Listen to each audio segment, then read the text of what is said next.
Hi guys, I hope you all are doing great.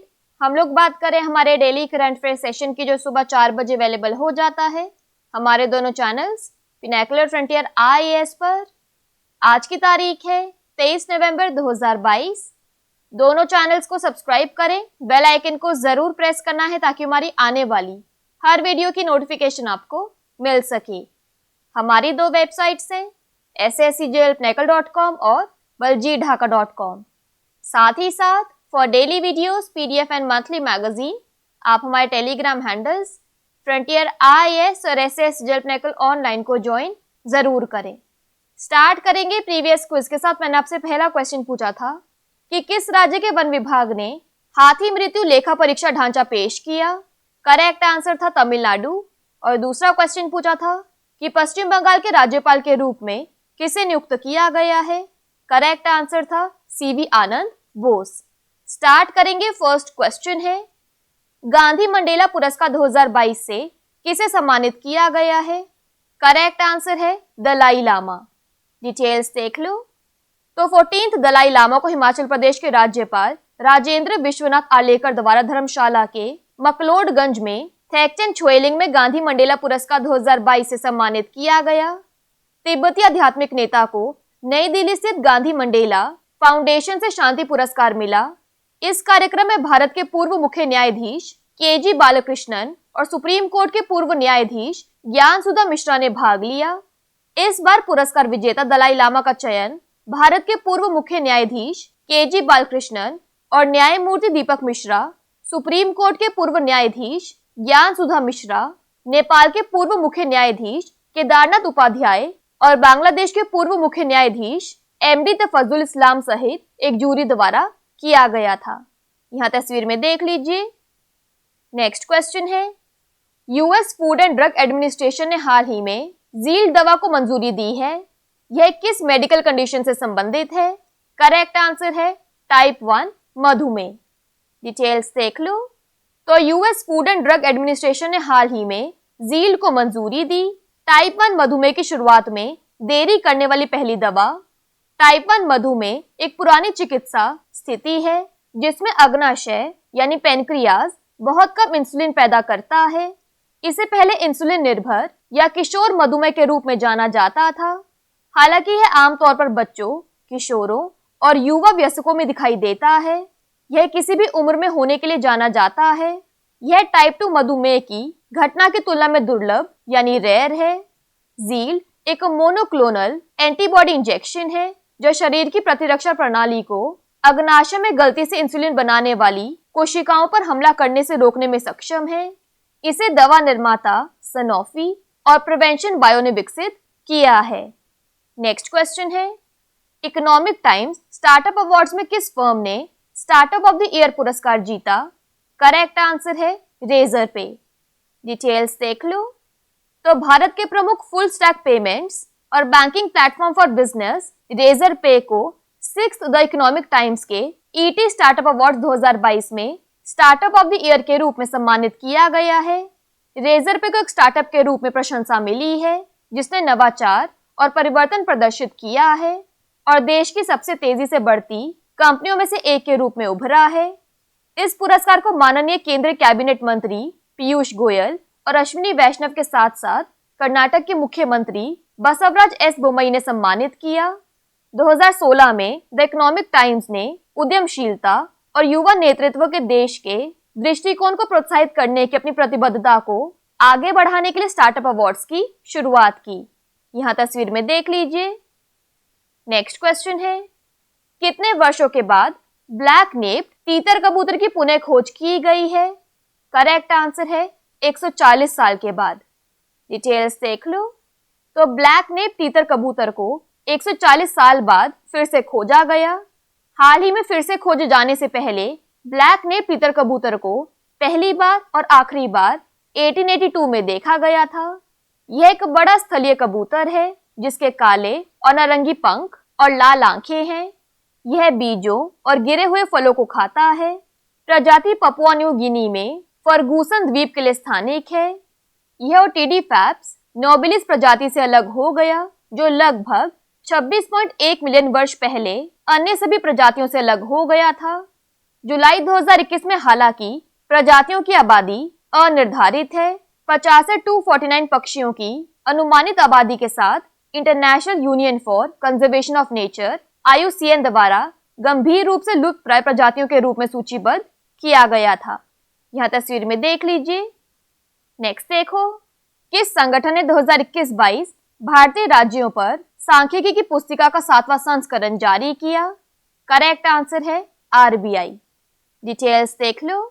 तो भारतीय राज्यों पर सांख्यिकी पुस्तिका 2021-22 का 7वां संस्करण हाल ही में भारतीय रिजर्व बैंक द्वारा जारी किया गया था।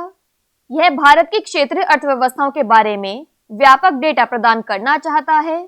यह 1951 से 2021-22 तक विभिन्न समय अवधि के दौरान सामाजिक जनसांख्यिकी, राज्य घरेलू उत्पाद, कृषि, मूल्य और मजदूरी, उद्योग, बुनियादी ढांचा, बैंकिंग और राज्यों में राजकोषीय संकेतकों पर उपराष्ट्रीय आंकड़े शामिल करता है। हाल के संस्करण में 2 नए खंड शामिल किए गए हैं, स्वास्थ्य और पर्यावरण। नेक्स्ट क्वेश्चन है, 1 महीने तक चलने वाले कार्यक्रम काशी तमिल संगमम का उद्घाटन किसने किया? करेक्ट आंसर है नरेंद्र मोदी। डिटेल्स देख लो। तो प्रधानमंत्री श्री नरेंद्र मोदी ने उत्तर प्रदेश के वाराणसी में 1 महीने तक चलने वाले कार्यक्रम काशी तमिल संगमम का उद्घाटन किया। कार्यक्रम का उद्देश्य तमिलनाडु और काशी, जो देश के 2 सबसे महत्वपूर्ण और सीखने के प्राचीन केंद्र हैं, के बीच सदियों पुराने संबंधों का जश्न मनाना, पुनः पुष्टि करना और फिर से खोजना है। तमिलनाडु से 2500 से अधिक प्रतिनिधि काशी आएंगे। कार्यक्रम के दौरान प्रधानमंत्री ने 13 भाषाओं में अनुवाद के साथ एक पुस्तक तिरुकुरल का भी विमोचन किया। उन्होंने सांस्कृतिक कार्यक्रम के बाद आरती भी देखी। यह तस्वीर में देख लीजिए।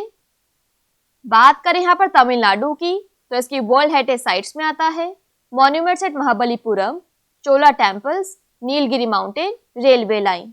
नेशनल पार्क में आता है Indira Gandhi national park, Mudumalai national park, gulf marine national park. Tamil Nadu की कैपिटल है चेन्नई, गवर्नर है RN रवि, CM है MK स्टालिन। नेक्स्ट देखो, किस संस्था ने 1951 से 2020 तक चरम मौसम की क्रमिक घटनाओं का अध्ययन प्रकाशित किया? करेक्ट आंसर है IIT गांधीनगर। डिटेल्स देख लो। तो भारतीय प्रौद्योगिकी संस्थान गांधीनगर के शोधकर्ताओं ने 1951 से 2020 तक एक ही क्षेत्र में क्रमिक चरम मौसम की घटनाओं, गर्मियों में गर्मी की लहरें और गर्मियों में मानसून के मौसम में अत्यधिक वर्षा का एक अध्ययन प्रकाशित किया। जलवायु परिवर्तन से भारत में बाढ़ और गर्मी की लहरों जैसी चरम मौसम की घटनाओं की आवृत्ति कई गुना बढ़ने की उम्मीद है। भारत में मौसम की चरम सीमाओं का कृषि उत्पादन, सार्वजनिक स्वास्थ्य और बुनियादी ढांचे पर गंभीर प्रभाव पड़ता है। अल नीनो दक्षिणी दोलन ENSO में वार्मिंग जलवायु और परिवर्तनशीलता के कारण जोखिम बढ़ जाएगा। एक आवर्ती जलवायु पैटर्न जो मध्य और पूर्वी उष्णकटिबंधीय प्रशांत महासागरों में पानी के तापमान को बदलता है। नेक्स्ट क्वेश्चन है, चुनाव आयुक्त के रूप में किसे नियुक्त किया गया है? करेक्ट आंसर है अरुण गोयल। डिटेल्स देख लो।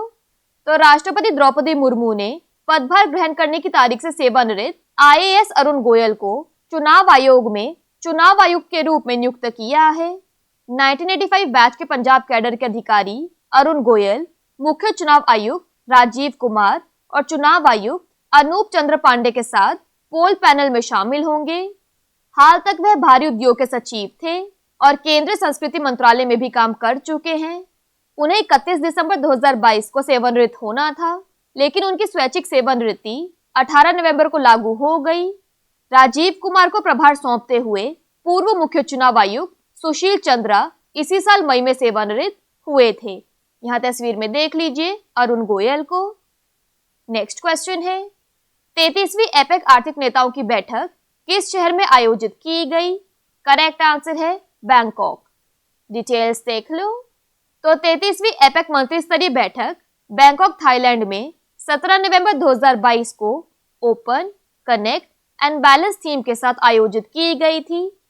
एपेक अर्थव्यवस्थाओं के मंत्रियों ने चर्चा की कि कैसे एपेक अर्थव्यवस्थाएं खाद्य और ऊर्जा असुरक्षा, मुद्रास्फीति और आपूर्ति श्रृंखला व्यवधानों के साथ साथ डिजिटल कनेक्टिविटी की वर्तमान आर्थिक चुनौतियों का समाधान करने के लिए मिलकर काम कर सकती हैं। अत्यधिक अनिश्चित दुनिया में एक सतत और समावेशी पुनर्प्राप्ति के सामान्य प्रयास में एशिया प्रशांत एकीकरण, व्यापार और निवेश को आगे बढ़ाने के लिए अपने विचारों को संरेखित करते हुए बैठक का समापन किया गया। लास्ट क्वेश्चन है आज के सेशन के लिए। बैंकॉक में एशियाई कप टेबल टेनिस टूर्नामेंट में कांस्य पदक किसने जीता? करेक्ट आंसर है मनिका बत्रा। डिटेल्स देख लो। तो भारतीय टेबल टेनिस खिलाड़ी मनिका बत्रा ने 18 नवंबर 2022 को बैंकॉक थाईलैंड में एशियाई कप 2022 महिला एकल कांस्य पदक मैच में जापान की विश्व नंबर 6 हिना हयाता को हराया।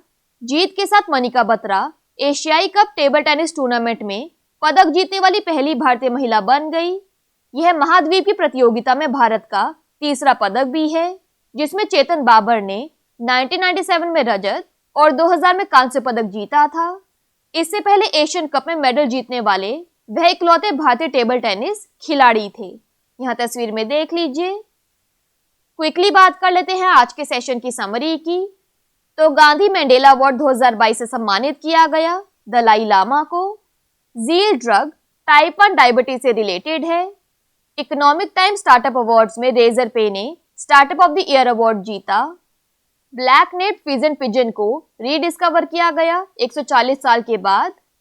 Handbook of statistics on Indian states 2021-22 का 7th एडिशन जारी किया आरबीआई ने। Month long programme Kashi Tamil Sangamam को इनॉग्रेट किया नरेंद्र मोदी ने। Study of sequential extreme weather events from 1951 to 2020 को पब्लिश किया आईआईटी गांधीनगर ने। इलेक्शन कमिश्नर बने हैं Arun Goyal. 33rd APEC economic leaders meeting Bangkok में आयोजित की गई और Asian cup table tennis tournament में ब्रॉन्ज हासिल किया मनिका बत्रा ने। बात कर लेते हैं आज के सेशन के क्विज फॉर द डे की। आपका पहला क्वेश्चन है, किस शब्द को कैम्ब्रिज डिक्शनरी द्वारा 2022 के लिए वर्ड ऑफ द ईयर घोषित किया गया है? और आपका दूसरा क्वेश्चन है, डोनी पोलो हवाई अड्डे का उद्घाटन किस राज्य केंद्र शासित प्रदेश में किया गया है? दोनों क्वेश्चंस हमारे प्रीवियस सेशन से हैं। इनके आंसर नहीं आएगा तो उनको चेक कर लेना। दोनों चैनल्स को सब्सक्राइब करें, बेल आइकन को जरूर प्रेस करना है ताकि हमारी आने वाली हर वीडियो की नोटिफिकेशन आपको मिल सके। हमारी दोनों वेबसाइट्स और टेलीग्राम हैंडल्स को ज्वाइन जरूर करना है। Thank you so much. I will see you in my next session.